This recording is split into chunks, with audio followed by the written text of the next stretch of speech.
Welcome to How Leaders Lead, where every week you get to listen in while I interview some of the very best leaders in the world. I break down the key learnings so that by the end of the episode, you'll have something simple you can apply as you develop into a better leader. That's what this podcast is all about. Today's guest is Steve Holmes, the non-executive chairman of Wyndham Worldwide and Wyndham Destinations. When I think about Steve's career, the word that comes to mind for me is consistency. With Steve, you know what you're going to get. He has a set of core values that he brings to any role. He's lived by them in every company he's ever worked at, whether he's crunching numbers in finance as the CFO or growing Wyndham as his chief executive officer. Steve reminds me, the truly great leaders I know aren't just great for a while or in one place or only in good times. They consistently deliver excellence no matter what circumstances they're in. And they do it in a way that's consistent with the values they have. Now, if you want to bring that same consistency to your leadership, keep listening. Steve will show you how to be more consistent by defining your core values and then living them out. So here's my conversation with my good friend and soon to be yours, Steve Holmes.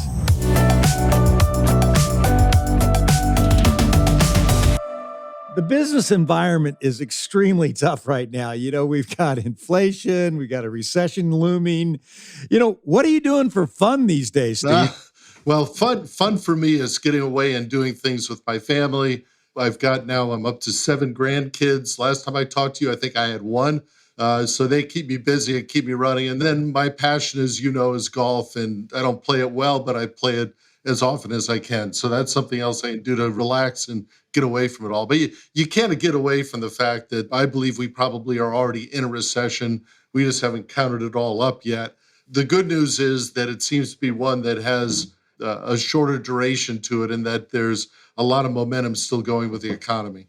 Now, I hope you're right about that. You know, as CEO, Steve, you're one of the leaders I admire most. You lead the right way, and you built Wyndham into the largest hotel franchising company in the world, 9,000 hotels, 95 countries. You built a travel business. I mean, unbelievable what you did. Yet, in 2017, you made the strategic decision to spin off your hotel and your timeshare business into 2 separate independent companies.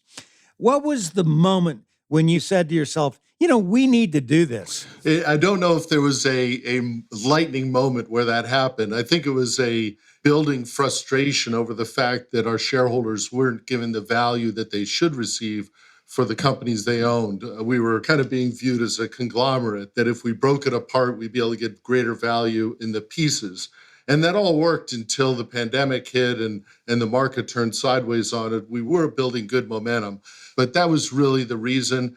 And the other thing that was a driving force was I'm a big believer in building bench strength and building new leaders in the organization. And I had 2 great leaders of Wyndham Hotels and Resort and what became Travel and Leisure, the second company. And so I felt confident that they were in a position to be able to really take the companies to the next level. You know, you had a very successful spinoff. The stock was moving, then you had the COVID, but you've got 2 businesses that can stand on their own. You know, I was part of a spinoff at PepsiCo when PepsiCo decided to spin off Pizza Hut, Taco Bell, and KFC into ultimately what became Yum Brands. What do you see, Steve, as the biggest leadership challenge in executing a successful spinoff? Probably the biggest challenge in the spinoff is the same as the biggest challenge in a lot of difficult situations, and that is communication.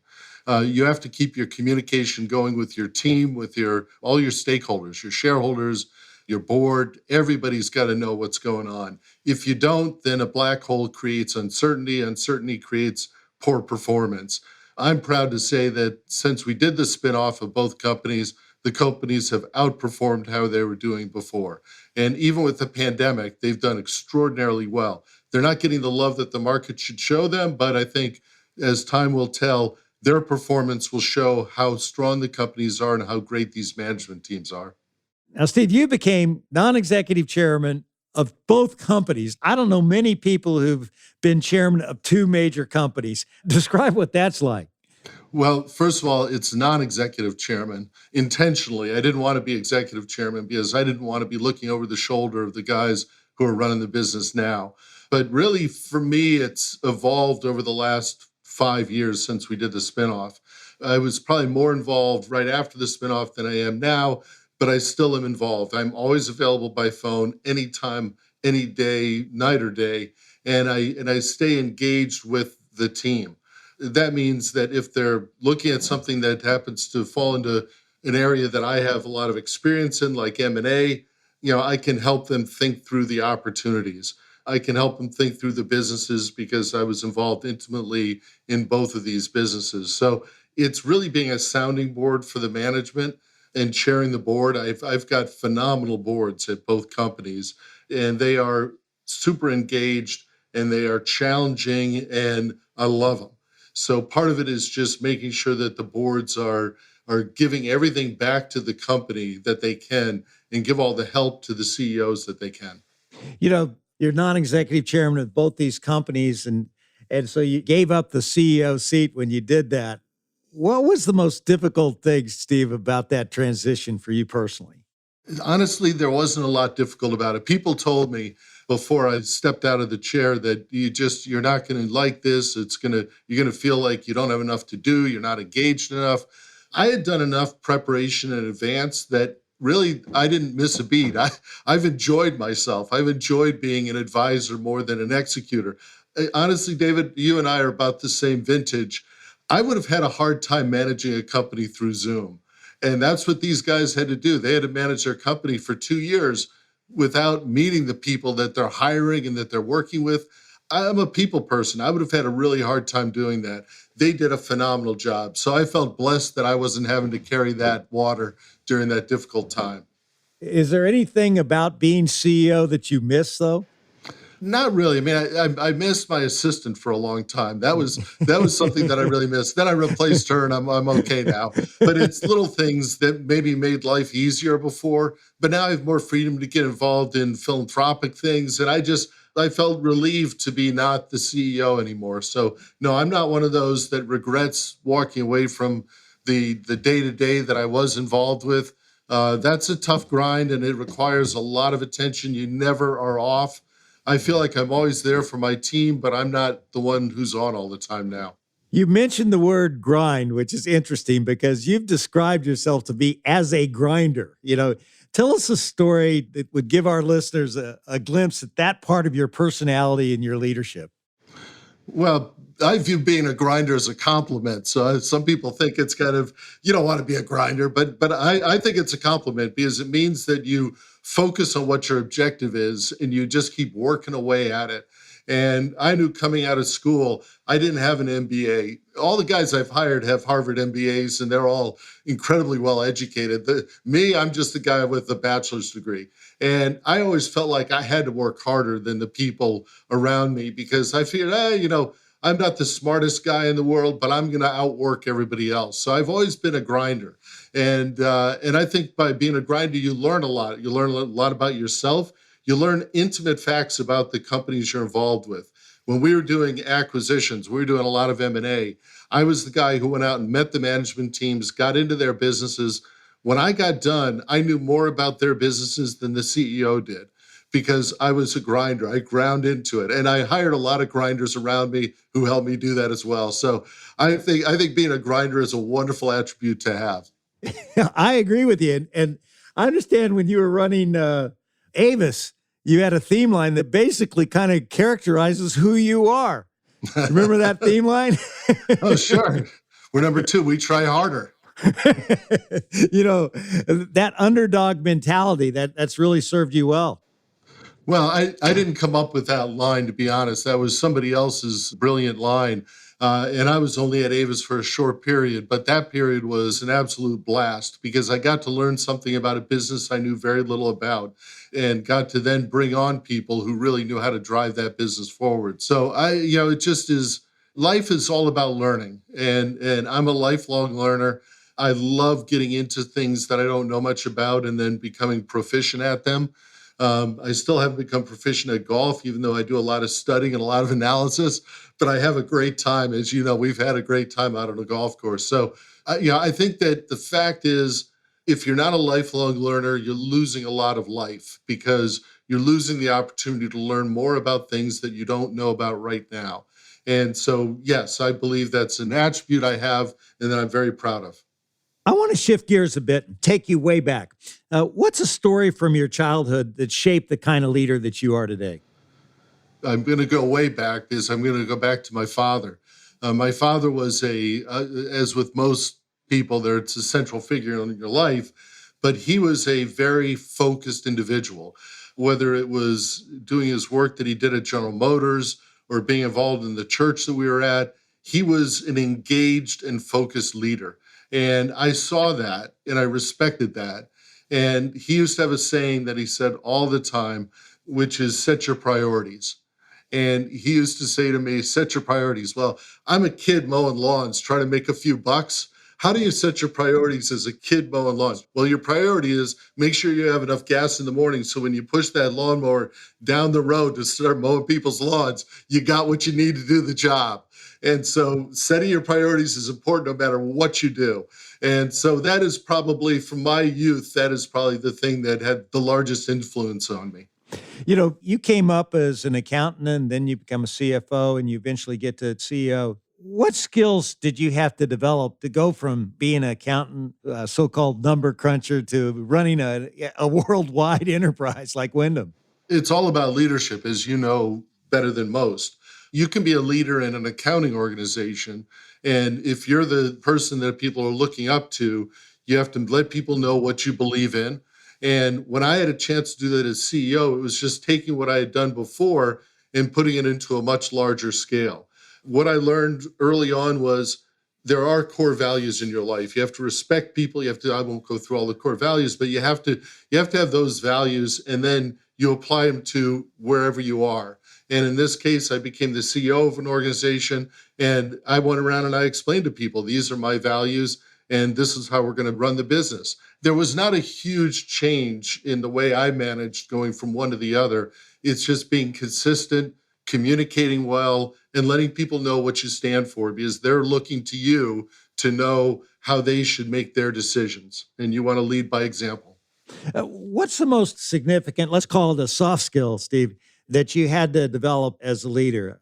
And if you could, I'd love to hear a story behind this if one really stands out. The soft skill would be being a good listener, I think. That's important. You can't just, and I see this all too often, and I've critiqued and coached people on this a lot. You may know the question that's coming next, but I can't answer it till you deliver the question, because you don't know where the final end of that question is going to go. I always wait for you to finish before I jump in and give an answer. And I think people tend to not be good listeners so that they don't really hear the question that's being asked. And if I'm an investor and I'm sitting in a room with a group of people, and this happened multiple times when I was meeting with investors, and somebody in my organization who was there with me, whether it was a CFO, an investor relations person, they tried to jump in and give an answer. They weren't answering the question that the person asked. And that's not a criticism on them. They were just trying to be helpful because they thought they knew where the question was going. But unless you're a good listener and you listen to what people are saying, you can never be sure that you're answering the question that they're interested in.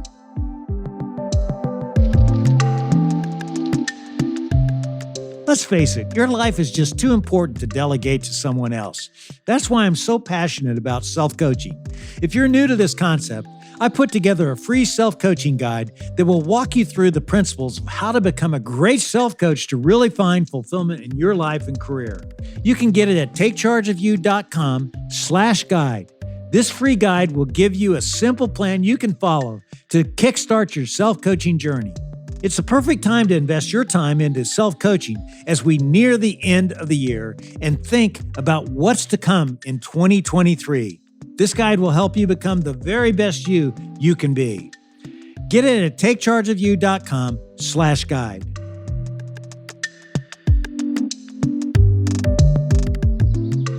So you come up at the organization and you grow as a financial expert, starting out in accounting. And a lot of times you're stereotyped in that field as just being a numbers person. What advice can you give to leaders who come up with that financial background so that they really broaden themselves enough to where they can take on more responsibility in a general manager sense? Well, I'll go back to the Lion King. Be prepared. I think that was one of the songs in Lion King. When my grandkids listen to it, I hear it. It's ringing in my head right now. I think you need to be prepared to be a leader, and that means that you need to have your interpersonal skills honed. You have to be ready when that opportunity presents itself. You don't know when you're going to get that chance to step up and be an operator, if that's what you want to be, or to be a CEO. If you have that in you, if that's something that you want to do, you need to be prepared to take advantage of the opportunity when it presents itself. And it may not be a fully thought through opportunity. It may not be somebody coming to you saying, "Hey, David, I'd like for you to manage this business for me." It may be somebody coming to you and asking, "So what do you think about that business? Is there something we could be doing better for that business?" Well, they're testing you. They're trying to determine, do you have the thought process to be able to possibly manage that business? So as a financial person, you always have to have a handle on your numbers. That goes without saying. But understand more about the businesses that you're involved with, so that when somebody comes and asks you a question about what can we do better for that business, you can answer it. And that may open the door for you to become more of a leader in that business on the operations side, as a CEO, whatever it might be. When did you get that breakthrough to become an operator, Steve? It came when I was at a company called HFS that we started. I was the CFO there, and we did more acquisitions. You mentioned the Avis transaction. We bought Avis. We bought Century 21. We bought Caldwell Banker. We got in a lot of different industries, and I was the CFO. So I was basically doing the M&A and managing the financial side of all those acquisitions. Well, we got towards I think it was the Avis acquisition. And my mentor and CEO at the time, Henry Silverman, came to me and said, "Steve, financial people are a dime a dozen, but you can do a lot more than that. So I want you to go run this business for me." So he plucked me out of the financial role and put me in charge of all of the hospitality and travel related businesses. And that was my first chance. So it wasn't like I came up and became the CEO of a small business that we were running. He kind of plopped me in front of all of them, but that was okay because I had been involved in the M&A, the acquisition of all those businesses. I knew them all intimately. So it was very easy for me to say, yeah, I know what RCI does. I know what the timeshare business does. I know what Avis does. I'm okay with taking management of those businesses. So that's when it happened. It happened. I didn't have my hand up saying, "Hey, Henry, I want to do this." I was very happy being a CFO. It was a very challenging role, but it was even more of a challenge to take on something that I had never done before, which was being the CEO of a public company. Well, Henry knew that you were more than a CFO. And what was it that he saw in you that distinguished you in the sense that he did think you could be more than a CFO and you could run a huge business? Well, I asked him that. Of course I did, because I'm saying, "Henry, why are you doing this? I'm a young kid. What are you doing? Put me in charge of this." And he said, "Steve, there's a couple of attributes you have which I really appreciate. One is I can trust you. Secondly, I like the way you think." He was a lawyer by training and never really worked much as a lawyer, worked for a firm for a while, but he always thought that thought process was more important than educational credentials. So how do you think as a person? Do you think the same way I think? Will you come to the same answer that I come to working through something? It's not critical that you come to the same answer, but do you think through it the same way I would think through it? I think Henry found that I always thought through it the same way that he did. I sometimes came up with different answers, and sometimes he liked them, sometimes he didn't. He was the boss, so he got to decide which was the right answer. But we always kind of worked through the process the same way, knowing the numbers, where's the cash flow, what's driving the business, who's driving the business, is the right person driving the business. Those are questions that I always ask myself that Henry always asked himself. That's interesting, because those are great traits to have. But knowing you as I do, you're an incredible people person. I would have thought he said, "Look, you're so good with people," and but he really went after the thought process and how you think. But people that work with you, they'll go through walls for you. It's incredible. How do you show up as a leader to get that kind of buy-in, loyalty, and trust? Well, I think you do it with honesty and you do it with good communication. And I appreciate you saying that. I have had great teams in my life that have followed me. I always thought I just got lucky, but maybe it's because I was a pretty good leader. And I think that Henry was not a people person. And I'm a massive introvert too, David. You just don't know that. I hide it well at times. I love all But these extroverts that call themselves introverts. no, you're an extrovert. I'm an introvert. Sell So it somewhere else, Steve. I really think that being honest with people and respecting everyone is so important to building that kind of culture of people feeling comfortable that they can do what they need to do to be successful because you're going to support them. You're going to empower them. And so it's that trust and honesty. And I never treated anybody different than I would want to be treated by them. And that goes down to the mailroom guy, to the IT guy who's hooking up a printer in my office. I always treated people with respect. And I think that others see you do that and they start emulating that. And it feels good. It really feels good to lead that way, to lead with respect and with trust and with confidence and with good communication. You're a very confident person. Was it always easy for you to really get comfortable in your decision-making process? When you look back, was there ever a time where you had to wrestle with that, or is that just something you just naturally gravitated to? Well, we went through a horrific fraud problem at HFS when we merged with a company called CUC to create Sendin. And I was running a group of businesses at the time, and it was a massive fraud. I think a couple of the guys are still in jail who were on the other side of the transaction. We didn't do anything wrong, but they did a lot of things wrong. The fraud was on the financial side. I'm a former CFO, I'm a CPA. That to me cuts to my core. So I did start questioning, do I have the right chops to get our business through this when the problem was in my core competency? And the fact was I was never exposed to it. I couldn't have uncovered it. It was not something I could have ever done anything about, but that did shake me a little bit to think, hold it, how did this happen? This is a financial fraud and I'm a financial person. It can't happen on my watch. Well, it wasn't my watch. It wasn't our watch. It was the watch of the people that we merged with. But that did shake me for a while. And I think it's interesting you say I have the confidence for it because I don't know that I'm the most confident person in the world, but when I'm doing the right thing and I understand what I'm doing and I have an objective, I think I am confident because I know the right things to do to get to the right answer. But there have been times like that incident with the bad fraudulent merger that did make me question myself. You built this incredible empire in the hotel business and you made a ton of acquisitions. How many acquisitions have you had in your career? 75. And how many hotel chains did you acquire? I think 16. And you put all of these different hotels, a Wyndham, La Quinta, et cetera, all these different hotels that you bought. You put them all under one umbrella and made them one company. And these are all companies and brands that could have viewed themselves as competitors. How'd you do that? They do consider themselves competitors. At a street corner, there could be, and we own all these brands, there could be a Days Inn, a Ramada, a Wyndham, and a Super 8, all in the same street corner. And they're all competing for the traveler who's staying in town that night. So how do we get them to feel that they're part of a family, that they're not just competitors? We build infrastructure to support them. And part of that infrastructure is a great loyalty program. The Wyndham Rewards program is recognized as the number one loyalty program in the industry by travelers and provides great support for the hotels that are in our network. So yes, each hotel has its own personality. And when we merged these businesses together, there were times when the franchise leadership of a particular brand would say, well, we don't want to have anything to do with those other brands. We're Days Inn. We don't want anything to do with Super 8.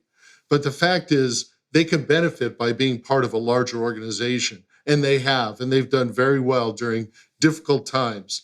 But it takes a lot of work to talk them through it, to make sure they understand, and then prove to them by delivering results that they can get better results by being part of something that's a cohesive group than they can by being an individual out there all on your own or all with just a brand that is unilateral brand versus a brand that's part of something bigger. So it all worked over time. So you got people to work together and your rewards program was one of the key ways you did it. So if you stayed at the Days Inn, that would get you points. You stated La Quinta, that would get you points. So it brought everybody together and you made that a competitive advantage. I could never do that. And I wanted to with Pizza Hut, Taco Bell, and KFC, which is basically franchise driven. They viewed each other as like competitors. We bought things together and we leveraged our scales in some ways, but it was tough to share your customer. That's really challenging. I mean, tell us how you really got people to understand that this really would be a benefit. Well, it's kind of a before and after. You know how you're doing before you join a larger group, then you know how you're doing after you join the group. You can see the relative benefit of that engagement because it's all about building a cohesive platform that allows people to get a benefit for what they're doing. I mean, people didn't think that a Wyndham, which is Days Inn, Super 8, Ramada, Howard Johnson, a lot of economy mid-scale brands could compete with a Marriott or Hilton that have all these upscale brands that are much larger and business travel that might appreciate loyalty programs more. Well, if that's the case, why are we constantly rated by USA Today as the most popular loyalty program? It's because our program delivers for the consumer. Joe Consumer driving down the street, when he pulls into a Days Inn and he flashes his Wyndham reward card, he's going to get points that will then let him go on a vacation into a Wyndham Grand property in Orlando and take his family down there and stay in this gorgeous property with swimming pools and lazy rivers because he's stayed at Super 8s and Days Inns enough to earn points to be able to go on that big trip. It's all in the vision you build and on the delivery of your platform. So I think if people bought a bunch of Taco Bell tacos and Pizza Hut pizza, and they could earn some sort of points, and your profit margin, your cost differential, it's different. So it would have to be built differently. But you could build something that people would gladly carry around in their pocket, that Yum Brands card. And you know what they get when they win? They get to go to the Kentucky Derby. How's that? That's good. The other thing, Steve, is you're an incredible believer in people. Everyone counts no matter what level. How did you really focus on the frontline employees so that they would really feel valued and give the customer the experience that they should be getting? I didn't have to think about it a whole lot, David, because it's kind of how I'm wired. I'm wired to believe that everybody has value, everybody should be respected, and all you have to do is spend some time in one of your businesses, and you did a lot of this, and you see who impacts the experience of the consumer. When you're in a Taco Bell, you know that person taking the order and delivering the food is the most important person to that customer at that moment in time. It's not somebody who's running the marketing program and who's running the business. It's that person right at that counter. And it's the same thing in a hotel. I mean, whenever I go visit hotels, I always ask for a tour. And then after that, I let the general manager go away, and then I go behind the front desk and walk behind. If they've seen you walking with the GM, they'll let you do it. They won't let somebody walking off the street. But then I get to go in the back and I get to see what's really going on. And you can tell a lot by going to the back office and see how do they maintain their desks? What do things look like if you can get back into the mechanical room? How well kept is it? So you can learn a lot. And when people see you do that, they know it matters to you and they know you care. And so I think that has a lot to do with how you connect and interact with the people around you and the people who are at whatever level they may be at. I care if somebody's happy who's cleaning the floor as well as the person who's running the hotel. They both need to be happy. They both need to be respected.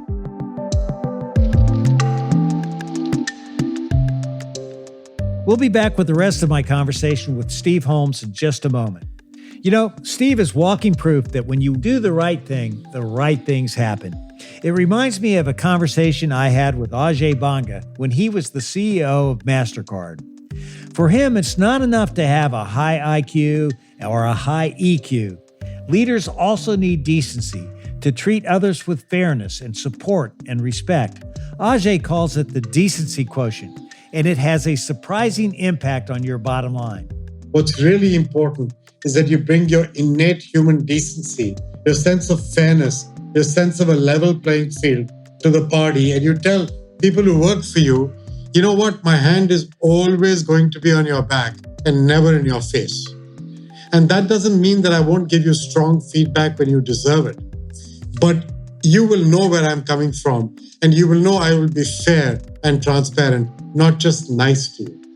It's a way of behaving and a way of conducting yourself with your people, with the values for your company, with your behavior in society, with everything you do.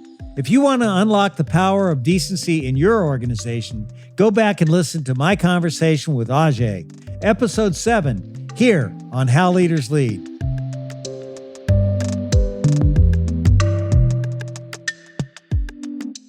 You know, one of the things I know you're known for is the incredible job you did leading the Count on Me service culture. Talk about how that came about and how you made it come alive as a leader.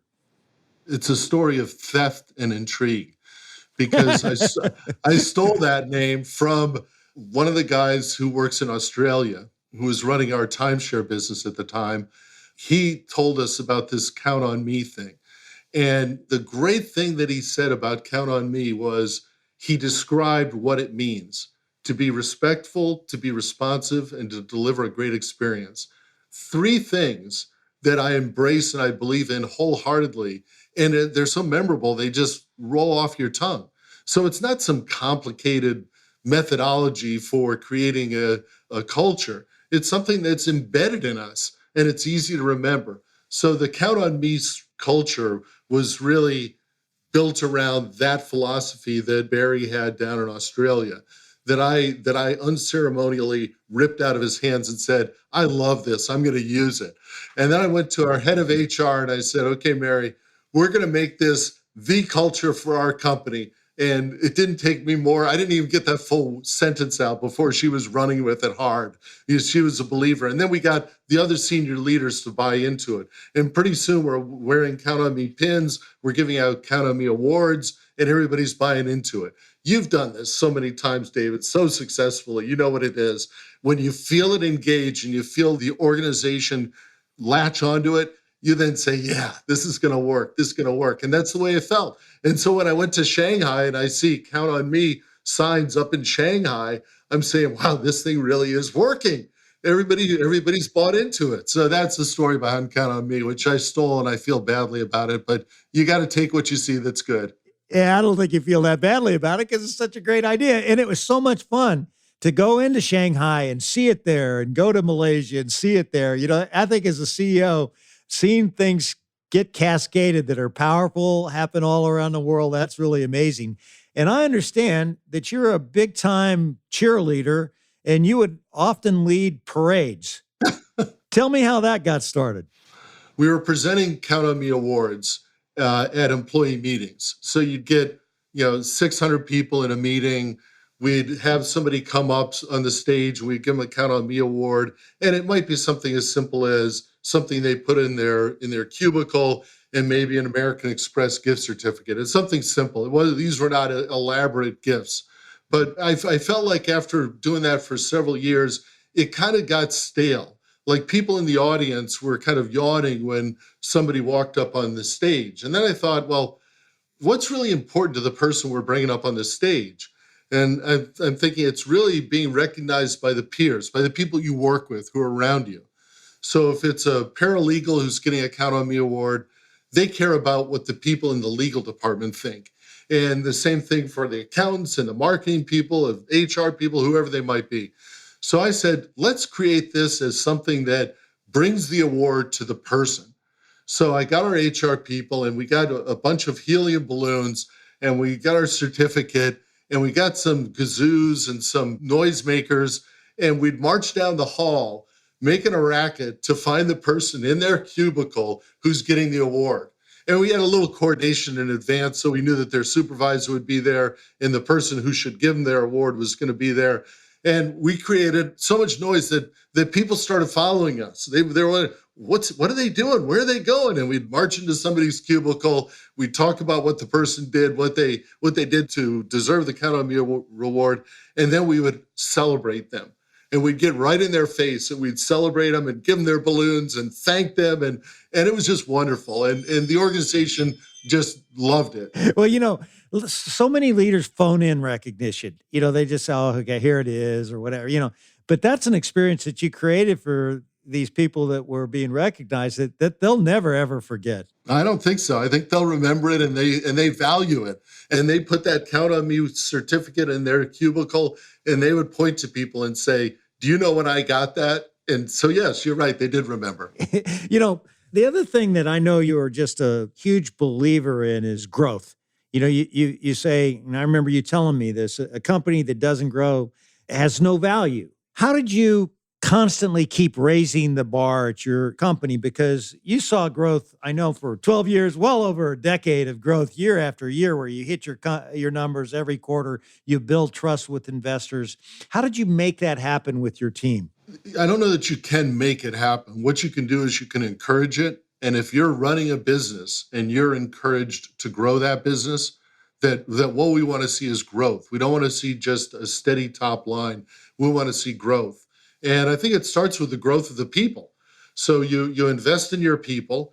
We do a lot of work in leadership training so that we get people who are really prepared and ready to lead. And then you tell them what you want to accomplish. We want to get growth. And so I used to stand up in front of the franchise sales organization who would sell hotel franchises for our hotel group. And I would say, what do I want for Christmas? Rooms, rooms, rooms, rooms, because that's what they're focused on. And that became their mantra. They wanted to deliver more rooms for me. And so they'd go out and get more rooms. So you get people to buy into it, and then they're the ones who do it. You can't force it. They've got to believe that there's the opportunity there, that the market's right for them, and that they can jump on it and create growth. And when you distill it down to the level of the doers, that's when things happen, because they're the ones who will find the way to make it happen. We just made a change in one of our organizations, and we put a guy in charge of a part of the business. I've known this guy for 15 years, and he is going to be an exceptional leader. Why? Because he cares about people, and he's going to drive the business for further growth. So it's about the people, and it's about giving them the authority and the directive that we want growth. You're so much into giving your people opportunity and creating opportunities and possibilities for others. And you're a big believer in education. Do you have a story where that mindset really paid off and just still touches your heart? Well, there's so many of them, David. I don't know where to start, but let me give you the one that pops into my mind because it's a fairly recent development. We created an enhanced version of an internship program where we have interns come in from some great schools who are between their sophomore and junior and senior year, and they interned with us. And when my daughter did an internship, she made copies at a copying machine. So I would see her and I'd be going, oh my God, what a waste, what a waste. So when I had a chance to influence it and I became the CEO, we built an internship program that is top notch. I mean, you are engaged in the business when you're an intern. And so you get a chance to actually work on real live problems. It takes a little more work for the people at the company to create that opportunity. But when you do that, you see the bright, bright light shine in kids' eyes. And I shouldn't say kids because these are young adults, but they're kids. And you see them light up. And from that, you pick out who do you want to have in your organization going forward. And I just recently was talking to somebody who promoted a person, and the way he described her was, well, you'll remember her. She was an intern back in 2008. That intern came in. She was a bright light. We gave her the opportunity. She's still there. She's growing. She got another promotion. She continues to have an impact on the organization. I love that. I just absolutely love that because that means that you're providing opportunities for people and they're grasping the opportunities and doing something with it. Steve, this has been so much fun, and I want to have some more with a lightning round of questions. So are you ready for this, big guy? Oh, my God. I got to put my thinking cap on now. All right. What are 3 words others would use to describe you? Thoughtful, caring, and engaged. If you could be one person for a day beside yourself, who would it be and why? Bobby Long, our friend who does more for people than anybody knows. So he's just one of those impactful people. What's your biggest pet peeve? Indifference. If somebody's indifferent, they just don't engage. That's a problem for me. What's your favorite travel destination? My next one. At your peak, How many nights a year were you staying in one of your hotels? 150 nights. What's one thing about travel you love the most? New experiences. If I got in your car and turned on the radio, what would I hear? Either the highway or Howard Stern. What's something about you that few people would know? That I'm an introvert. And I really am, David. I know you don't believe it, but I am. I value the time by myself.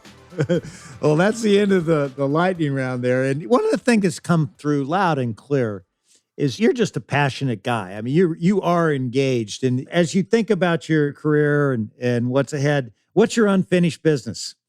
Positively impacting more people. I think that I've had the opportunity as a leader to impact a lot of people. And I do, through our philanthropy, I think, impact a lot of people. But I think I can impact a lot more people. And I just need to devote the time to it. I need to follow your example. You've dug in deep on a number of charities that you've been involved with, some of which you've introduced me to, and I probably haven't been as engaged as I should have been. And there's several that I'm trying to work with now, and I probably need to, this may be the wake-up call to get more engaged. What's one piece of advice you'd give to aspiring leaders? Be authentic. You asked before why people follow me, and I think they view me as an authentic leader. I am what I am. I'm in the boardroom the same as I am when I'm walking down the hall. So be authentic. Don't try to be something that you think you should be to be a leader. Learn who you are as a leader and then be authentic. And that authenticity will drive people to believe you and to follow you and to want to be part of your team. That's great advice, Steve. And I want you to know how much I really appreciate our friendship, how much I appreciate you taking the time to do this conversation. And I also want you to know that you are the most extroverted introvert I have ever met in my life. Thanks for being on the show. David, thank you very much. Always a pleasure.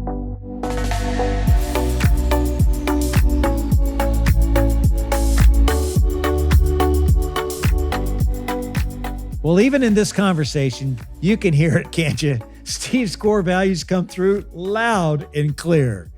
Throughout his career, he has always tried to show respect to team members at every level, to communicate openly, to invest in the growth of up-and-coming leaders, and to truly engage and think deeply about his company. And boy, that consistency really matters when you're a leader. See, it's hard to trust a leader who's erratic and inconsistent. But when you live and lead by a consistent set of values, people are drawn to that. That kind of clarity and stability builds trust, and it gets your team firing on all cylinders. With that in mind, let me offer you a bit of coaching for your week ahead. Have you ever sat down and defined a clear set of core values for yourself as a leader? What characteristics do you want to consistently display? Believe me, even if you're not in a leadership role yet, now's the time to start defining those core values for yourself and living by them. Because I guarantee you, people are watching you, and this is a huge way for you to take that next big step.